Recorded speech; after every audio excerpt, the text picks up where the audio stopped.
una tablilla del condominio de Mesopotamia, de la ciudad de Sippar, donde se menciona la venta del piso de arriba de una casa, abajo era una taberna, por cierto. Y en la legislación mexicana siempre ha existido la figura de condominio, que se desarrolló durante la Edad Media en las ciudades amuralladas y en Francia principalmente mediante ordenanzas, que eran una especie de reglamentos, algunas muy famosas. Con el Código de Napoleón en 1808, esto se convierte en parte del Código Civil de Napoleón. En aquella época abarcaba materias como laboral y muchas otras que hoy en día se manejan por separado. El Código Civil de Napoleón influyó en España y así llegó la legislación a México hasta nuestros códigos de 1880 y 1884. Existe artículo expreso que contempla el condominio el condominio es una variable o una modalidad de la copropiedad. De hecho, el término en Francia se usa copropiedad, en España propiedad por pisos, en Colombia propiedad horizontal, y aquí le decíamos como copropiedad, pero después cambió de la primera ley a la segunda. La primera ley, la de la época de los años 50, era ley sobre el régimen de propiedad y condominio de inmuebles, o sea, propiedad y copropiedad de inmuebles. Y la segunda ley, ya la de 70 y tantos, de la época de Echeverría, era ley de propiedad en condominio de inmuebles. La primera ley,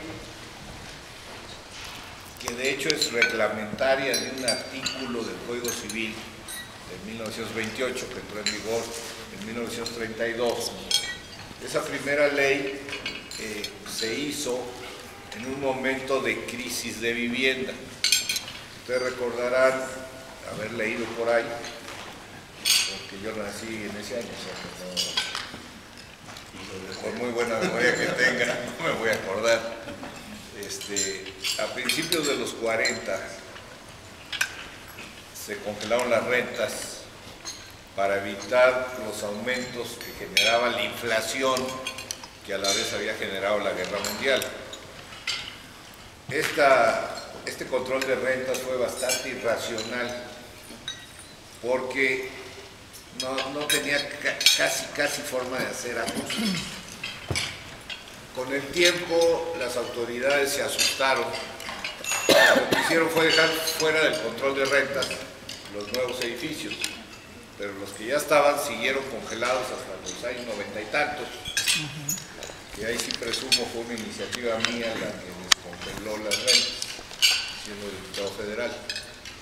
En esa ocasión, y con este motivo, cuando llegamos a los años 50 había una escasez de vivienda brutal en la Ciudad de México. Y el gobierno no hizo lo que debía haber hecho, que era descongelar las rentas, pero tomó otras dos medidas muy interesantes. Una ya buena histórica, que fue exentar de impuesto predial a los inmuebles en renta que no superaran los 350 pesos. Por eso hay cantidad de conjuntos de este edificio, y ese que tiene su origen en esta medida, sobre todo viendo lo caro que es el medial. Y la otra fue tratar de desarrollar el condominio. En esa época, los grandes conjuntos que construía el gobierno eran en renta. La unidad Santa Fe, una de ellas, y la unidad, no, esa fue fideicomiso, la unidad donde estaba el Estadio Nacional, ahí creo que es la que está enfrente del Centro Médico, pero eran en renta.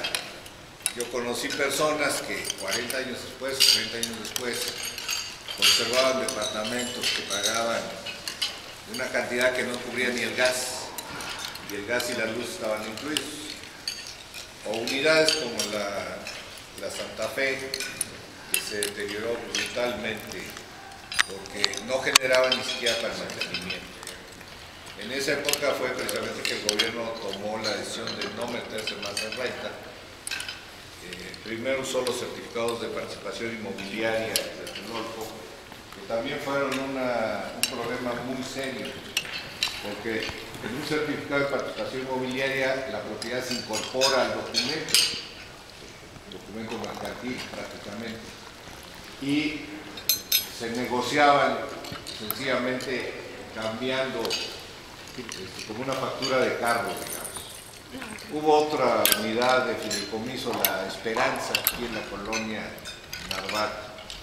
Ya después entraron a los conjuntos que vendían, como la Unidad de Independencia y otras más. Pero el condominio trataron de desarrollarlo y no había grandes conjuntos de condominio, que como veremos es uno de los problemas que tenemos ahora.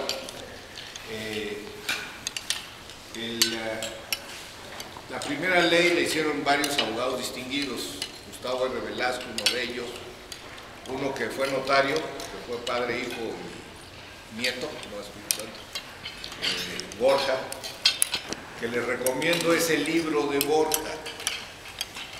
Su primer libro sobre condominio, de Porrúa, es una explicación muy bien documentada de lo que es el condominio.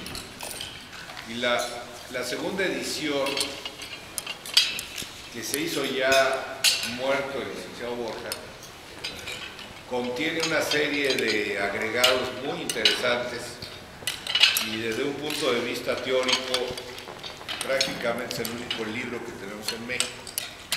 En España pueden conseguir 10,000 y en Argentina otros tantos. De repente uno piensa que los españoles y los argentinos beben vino y escriben todo el tiempo, no se meten en alguna guerra civil, pero en el caso concreto es que producen mucho, tienen mucha gente preparada y hay una gran cantidad de literatura. En México han salido muchos libritos. Está el de Salles, que da una explicación bastante general, que prologué yo. Otros de tipo práctico, ahorita que mencionaba la empresa de José Luis Ordóñez. José Luis Ordóñez desde la Canaco fue un enorme impulsor de la imagen del condominio para lograr su mejor administración, que ya era un conflicto. Bueno, esa primera ley estuvo muy bien hecha, muy bien instrumentada. Acá va a llegar pasado mañana, si vienes de satélite.